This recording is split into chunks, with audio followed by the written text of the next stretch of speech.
Dalam agama Islam, terdapat 6 jenis hewan yang dilarang untuk dipelihara, sebagaimana yang telah disampaikan melalui hadis-hadis Nabi Muhammad SAW.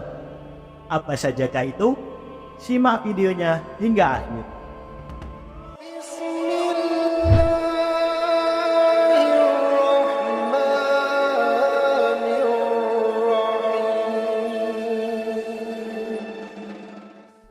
Assalamualaikum warahmatullahi wabarakatuh. Sahabat beriman, selamat datang kembali di channel Lafaz Ilmu. Harapan dan doa kami, semoga saudaraku beriman yang menonton video ini selalu diberikan kesehatan, rezeki yang dilapangkan, dosa yang diampuni, dan umur yang dipanjangkan. Amin ya rabbal alamin. Jangan lupa untuk subscribe, tekan lonceng pemberitahuan, dan bagikan video ini kepada teman-teman dan keluarga. Sahabat beriman yang dirahmati oleh Allah Subhanahu wa Ta'ala, sebagai seorang Muslim, menjalani ajaran Islam bukan hanya sekedar rutinitas, melainkan sebuah perjalanan hidup untuk melakukan apa yang diperintahkan dan yang dilarang dalam agama kita. Agama Islam hadir dengan petunjuk yang sangat tegas bagi manusia dalam berbagai aspek kehidupan, termasuk dalam hal memelihara hewan. Dalam hal ini, Rasulullah SAW telah menyampaikan larangan-larangan yang berkaitan dengan pemeliharaan hewan. Dalam agama Islam, terdapat 6 jenis hewan yang dilarang untuk dipelihara, sebagaimana yang telah disampaikan melalui hadis-hadis Nabi Muhammad SAW. Berikut adalah 6 hewan yang dilarang untuk dipelihara dalam Islam.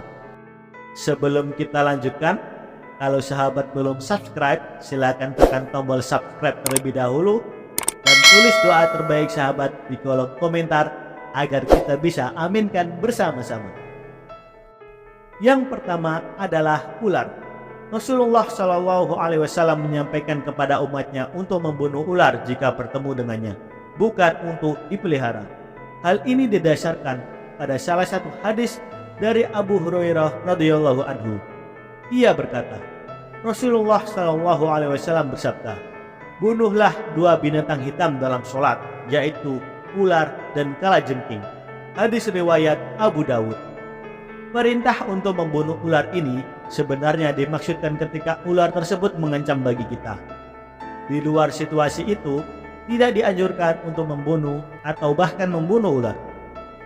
Ini karena dalam keseimbangan ekosistem, ular juga memiliki peranan yang penting.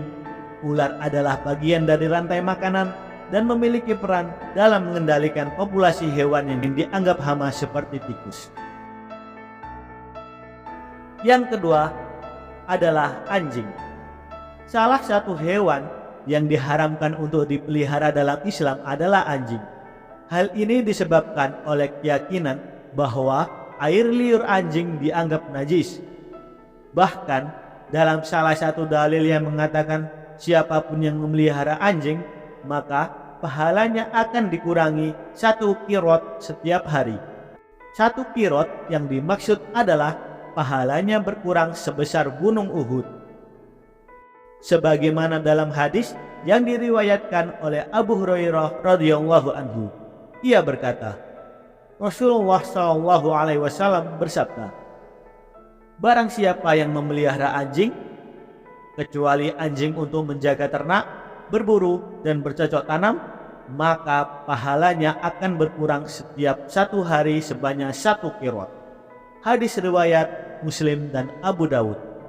Dalam riwayat lain disebutkan akan berkurang sebanyak 2 qirot, sebesar 2 gunung Uhud setiap hari. Diriwayatkan dari Ibnu Umar, Nabi SAW bersabda, barang siapa yang memelihara anjing selain anjing ternak dan anjing untuk berburu, maka berkuranglah setiap hari dari perbuatannya 2 qirot. Hadis riwayat Bukhari dan Muslim. Selain itu, apabila sebuah rumah terdapat anjing di dalamnya, maka malaikat tidak akan pernah masuk ke dalam rumah tersebut. Rasulullah SAW bersabda, Sesungguhnya malaikat tidak memasuki suatu rumah yang di dalamnya ada anjing dan gambar timbul atau relief. Hadis riwayat Ahmad dan At-Tirmizi. Sahabat beriman yang dirahmati oleh Allah Subhanahu wa taala, untuk hewan yang dilarang dipelihara dalam Islam yang ketiga adalah burung elang. Elang termasuk ke dalam hewan yang dilarang untuk dipelihara dalam Islam. Elang termasuk ke dalam hewan yang harus dilestarikan karena jumlahnya yang tinggal sedikit di alam liar. Elang memiliki peranan yang sangat penting dalam ekosistem alam. Sebagai hewan yang berperan sebagai pemangsa dalam sistem rantai makanan, sehingga memburunya akan merusak sistem tersebut. Selain itu, elang termasuk burung-burung lainnya merupakan hamba Allah Subhanahu wa taala, sehingga kita dilarang untuk membunuh atau memburunya.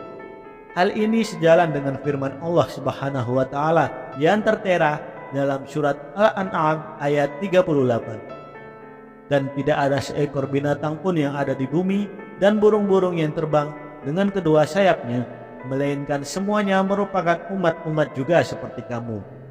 Tidak ada sesuatu pun yang kami luputkan di dalam kitab, kemudian kepada Tuhan mereka dikumpulkan. Yang keempat adalah tikus. Tikus dalam konteks ajaran Islam dianggap sebagai hewan yang memiliki sifat najis dan kotor, sehingga diharamkan untuk dipelihara. Pandangan ini juga didasarkan pada fakta bahwa tikus sering dihubungkan dengan penyebaran beberapa penyakit. Mereka cenderung hidup dalam lingkungan yang kotor dan memakan makanan yang tidak higienis. Oleh karena itu, dalam Islam kita diberitahu untuk tidak memelihara tikus karena sifat-sifatnya yang berkaitan dengan kebersihan dan kesehatan. Dalam Islam, hal yang kotor sangat dibenci oleh Allah Subhanahu wa taala dan Rasulullah sallallahu alaihi wasallam. Kebersihan dari kesucian merupakan bagian dari iman dalam agama Islam, sehingga menjaga rumah dari tikus yang dapat menyebabkan penyebaran penyakit adalah tindakan yang sangat dianjurkan. Hal ini sejalan dengan sabda Rasulullah sallallahu alaihi wasallam dalam potongan hadis yang berbunyi, kebersihan adalah sebagian dari iman. Hadis riwayat Tirmizi. Yang kelima adalah burung gagak. Dalam ajaran Islam, khususnya menurut pendapat Imam Syafi'i, ada larangan terkait dengan pemeliharaan burung gagak, terutama gagak yang memiliki warna punggung dan perutnya berwarna putih. Imam Syafi'i mengemukakan pendapat bahwa gagak tidak hanya tidak boleh dipelihara, tetapi juga diperbolehkan untuk dibunuh. Ini karena dalam pandangannya, gagak bukanlah hewan yang membawa keberkahan atau memberikan manfaat. Rasulullah SAW bersabda, ada 5 macam binatang yang semuanya fasik atau jahat diperbolehkan untuk dibunuh di tanah haram, Mekah dan Madinah, yaitu burung gagak, burung raja wali, kalajengking, tikus, dan anjing ganas. Hadis riwayat Bukhari dan Muslim.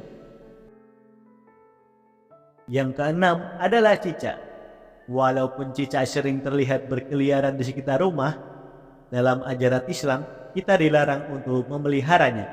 Nabi Muhammad SAW memerintahkan umatnya untuk membunuh cicak karena hewan ini dianggap sebagai pengganggu yang juga dinyatakan sebagai najis dan kotor.